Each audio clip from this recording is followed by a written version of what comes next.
Assalamualaikum warahmatullahi wabarakatuh. Perkenalkan, nama saya Miftahul Jannah dengan NIM C1C022012. Di sini saya akan menjelaskan mengenai pengertian akad istisna, jenis akad istisna, dasar syariah, perlakuan akuntansi PSAK 106, dan ilustrasi kasus akad istisna. Baiklah, yang pertama mengenai pengertian akad istisna.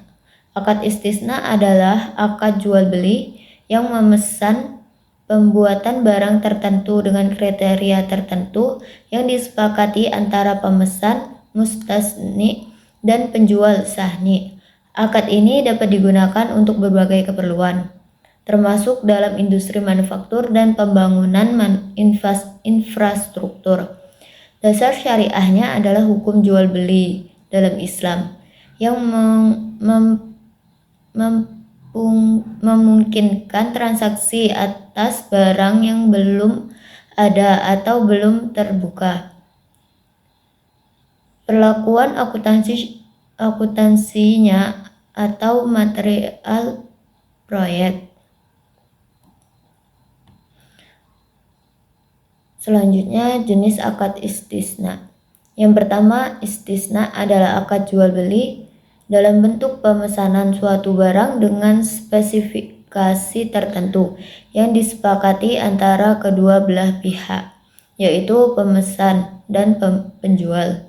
Yang kedua, istisna paralel adalah bentuk akad istisna antara penjual dengan pemesan, yang mana dalam memenuhi kewajiban kepada pemesan, si penjual melakukan akad istisna dengan pihak lain, di mana pihak lain atau subkontrak ini dapat memenuhi aset yang dipesan oleh pemesan.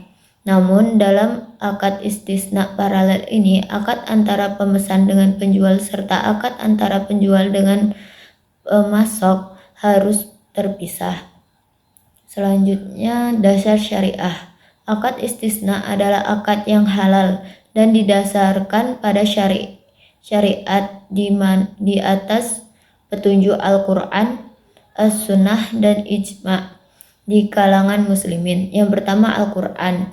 Di dalam Quran surah Al-Baqarah ayat 275, Allah telah menghalalkan jual beli dan mengharamkan riba. Sedangkan dalam As-Sunnah dari Anas RA bahwa Nabi SAW hendak menuliskan surah kepada raja non-Arab. Lalu dikabarkan kepada beliau bahwa raja-raja non-Arab tidak sudi menerima surat yang tidak distempel. Maka beliau pun memesan agar isi dibuatkan cincin stempel dari bahan perak. Anas memisahkan, seakan-akan karangan ini aku dapat menyaksikan kemilau putih di tangan beliau. HR Muslimin dan ijma. Sebagian ulama menyatakan bahwa pada dasarnya umat Islam secara de facto telah bersepakat meraju konsensus ijma bahwa akad istisna adalah akad yang dibenarkan dan telah dijalankan sejak dahulu kala tanpa ada seorang sahabat atau ulama pun yang mengingkarinya. Dengan demikian tidak ada alasan untuk melarangnya. Selanjutnya, perlakuan akuntansi PSAK 106. Akuntansi untuk pembeli. Yang pertama, pembeli mengakui aset istisna dalam penyelesaian sebesar jumlah termin yang ditagih oleh penjual dan sekaligus mengakui utang istisna kepada penjual. Dengan jurnal di debit ada aset istisna dalam penyelesaian, sedangkan di kredit ada utang kepada penjual. Yang kedua, aset istisna yang diperoleh melalui transaksi istisna dengan pembayaran tangguh lebih dari 1 tahun diakui sebagai biaya perolehan tunai. Selisih antara harga beli yang disepakati dalam akad istisna tangguh dan biaya perolehan tunai diakui sebagai beban istisna tangguh. Dengan jurnal di debit aset istisna dalam penyelesaian nilai tunai dan beban istisna tangguh. Selisih nilai tunai dan harga beli, sedangkan di kredit ada utang kepada penjual. Dan masih ada beberapa lainnya. Selanjutnya, akuntansi untuk penjual. Yang pertama, biaya perolehan istisna terdiri dari biaya langsung, yaitu bahan baku dan tenaga kerja langsung untuk membuat barang pesanan atau tagihan produsen atau kontraktor pada entitas untuk istisna paralel. Yang B, biaya tidak langsung adalah biaya overhead, termasuk biaya akad prakat. Yang C, khusus untuk istisna paralel, seluruh biaya akad produsen atau kontraktor tidak dapat memenuhi kewajiban jika ada biaya perolehan atau pengeluaran selama pembangunan atau tagihan yang diterima dari produsen atau kontraktor diakui sebagai aset istisna dalam penyelesaian jurnal. Jurnal melakukan pengeluaran untuk akad istisna dengan jurnal di debit aset istisna dalam penyelesaian dan di kredit persediaan kas, utang, dan lain-lain.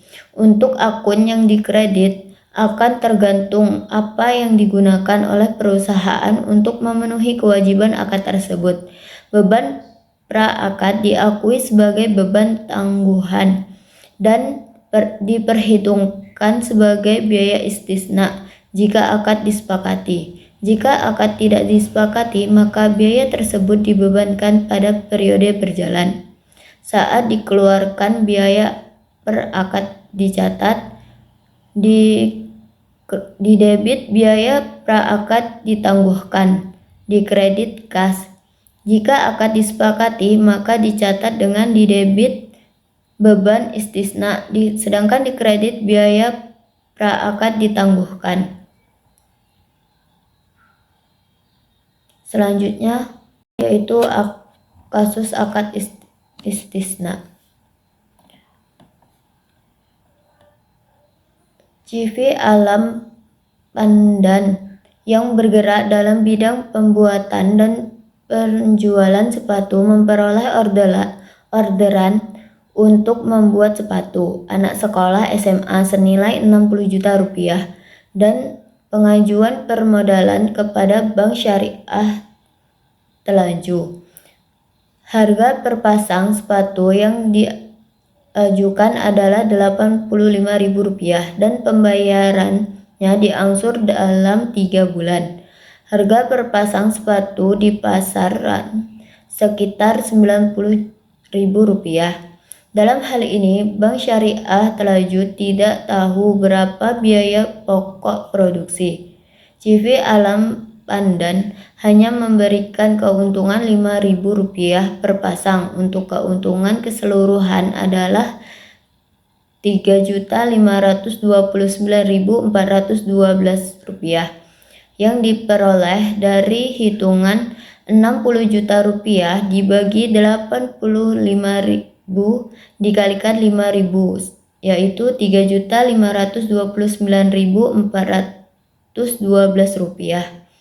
Bank Syariah Telaju dapat menawarkan harga yang diajukan oleh CV Alam Pandan dengan harga yang lebih murah, sehingga dapat dijual kepada masyarakat dengan harga yang lebih murah pula. Katakanlah misalnya Bank Syariah Telaju menawarkan harga Rp86.000 per pasang, sehingga masih untung Rp4.000 per pasang. Dengan keuntungan keseluruhan adalah Rp60 juta dibagikan Rp86.000 dikalikan Rp4.000, yaitu sebesar Rp2.790.697. Baiklah, sekian presentasi dari saya. Bila ada kesalahan, saya mohon maaf.